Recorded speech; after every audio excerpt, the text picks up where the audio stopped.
There are many unique styles of kung fu that attract a lot of attention, like the drunken style, or di tang quan, which consists of a lot of falling on the ground. Then you have unique animal styles like the praying mantis style with its signature mantis hand movements, or the grabbing techniques of eagle claw. But there is one animal style that carries such an interesting and unique flavor that it's become somewhat of a sensation, and that is the monkey style. This style evolved out of observing the movements of monkeys, how they attack, dodge, and change direction, how they move low to the ground and at unusual angles for human beings, making the style hard to predict for opponents. In this video, I want to go through the historical stories behind this style, the different sub-styles, weapons, and of course, the style's connection with Sun Wukong, the Monkey King. This is Iconic Chinese Kung Fu Styles, the Monkey Style Explained. So, monkey kung fu is referred to in broad terms as hou quan in Chinese, but the monkey styles that you see in kung fu movies now are relatively new. So let's first go way back in history to the first recorded instances of exercises performed by humans mimicking the movements of the monkey in China. That would be a set of exercises taught by the legendary doctor Hua Tuo. Remember the guy who scraped the poison out of Guan Yu's bones? Yeah, that guy. 这疼痛难以承受啊！我并非世间俗子，何惧疼痛？ Well, he created a set of therapeutic Qigong movements called Wu Qin Xi, or Five Animals Play, featuring the movements of the tiger, the deer, the bear, the bird, and the monkey. The Qigong set called Wu Qin Xi that exists today, though, is probably not exactly what Hua Tuo taught 2,000 years ago, but you can see clearly the movements of all five animals, including the monkey. But at least we know that Chinese people were already imitating the movements of monkeys 2,000 years ago. So later, the idea of imitating animals was incorporated into Chinese martial arts. But it isn't really clear when the first monkey style specifically came about. It's believed that Shaolin systems started incorporating animal-inspired forms into their styles around the Ming Dynasty, which is relatively late in history. Things like the snake and the tiger, and we can assume that this might include the monkey, but it isn't really confirmed. However, it is likely, and one reason is that in the late Ming Dynasty in 1592, the book Journey to the West, or Xi You Ji, was published. It's a story about a talking monkey that is born out of a rock that helps the Tang monk on his journey to get the Buddhist scriptures. The monkey, of course, has superpowers and can fight and moves like you would expect a magical kung fu monkey to move. So after this time, the references to monkeys in kung fu seem to increase. The internal art of Xing Yi Quan, for example, has a monkey form as part of its 12 animal styles, and this has been part of the art since the 1800s. But the actual main monkey style that we know today was formulated in the late Qing dynasty. Let's tell that story now. So sometime in the late Qing dynasty, there was a man named Kou Si, and in the movie inspired by this story, Shaolin Monkey Fist, they call him Conrad. What is your name? Me, I'm called Conrad Chan. Maybe he should start his own chain of hotels. Anyway, he gets into an altercation with some army officers. Damn it, watch it, you bastard! And they're trying to press gang him into joining the army. You are gonna join the army. Hey, there's a mistake. I'm not a recruit. And one thing leads to another, and...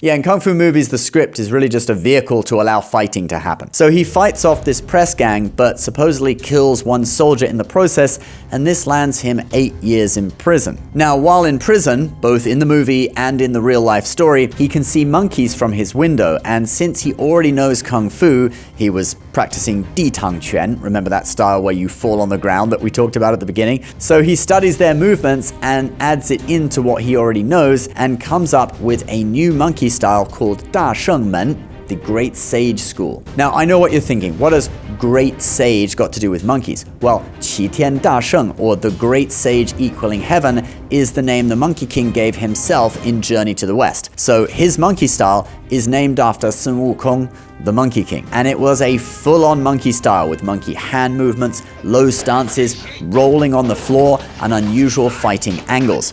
Here's Conrad in action.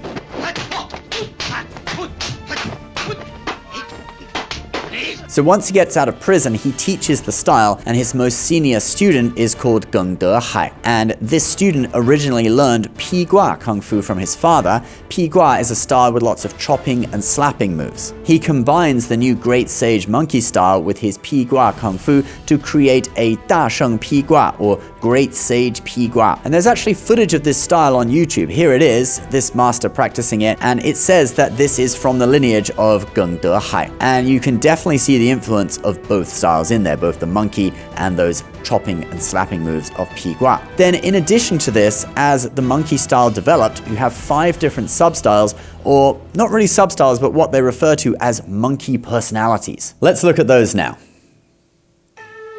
So you have Stone Monkey, Shi Hou. This style is supposedly based on the spirit of Sun Wukong himself, since remember, he was born out of a stone. It emphasizes strong grounded movements and is supposedly the most aggressive variant. You then have Drunken Monkey, or Zui Hou, which basically does what it says in the name, alright? It combines monkey style with drunken boxing, where the monkey staggers around with unpredictable movements. Then we have Lost Monkey, or Mi Hou, which focuses on evasion and trickery. And it's hard to find footage of all these guys since they are so specific, but this guy is supposedly doing a lost monkey form from Da Sheng Pi Gua, the Great Sage Pi Gua school. Then we have Standing Monkey, or Qi Hou, and this one breaks with tradition by using a lot more upright stances, i.e. not rolling around on the floor all the time. Then we have Wooden Monkey, Mu Hou, which features stiff, awkward movements that suddenly explode into more fluid attacks. So these 5 styles all exist in the school of Da Sheng Men and Da Sheng Pi Gua Men. Now, in addition to those styles derived by Da Sheng Men,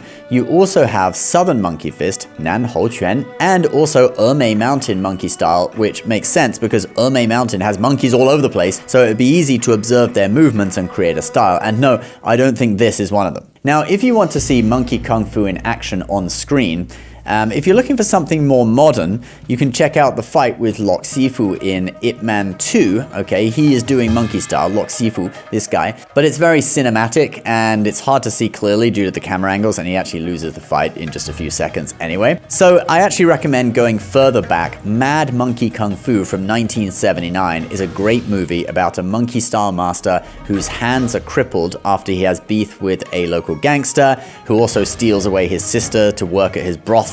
And since he can't fight anymore, he teaches his monkey style to a younger student who avenges his sister and kills the gangster. Then another movie that you can watch to see monkey kung fu in action is Shaolin Monkey Fist from 1974, which tells the whole story of Kou Si creating the monkey style, and it has a cool fight sequence at the end.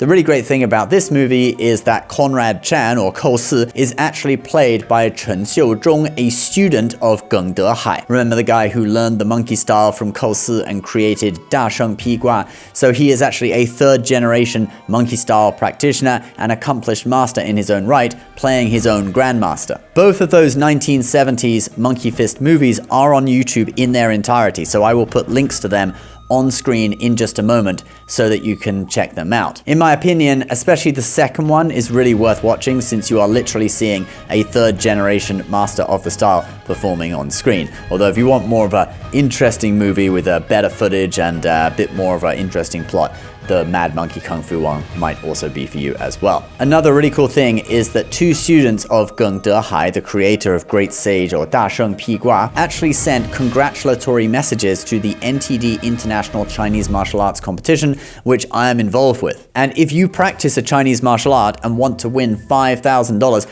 why not enter the competition yourself? This is a forms competition, so you don't have to fight anyone, just demonstrate truly traditional movements. The emphasis of this competition is on preserving and reviving the martial arts. You can enter in both open-handed or weapons categories. Southern styles, I'm afraid, can only do weapons. Last year or previous years, we had a Southern forms competition, since Southern styles a little bit different. They're not as elongated and impressive as Northern styles, so it's kind of hard to grade them against the Northern styles.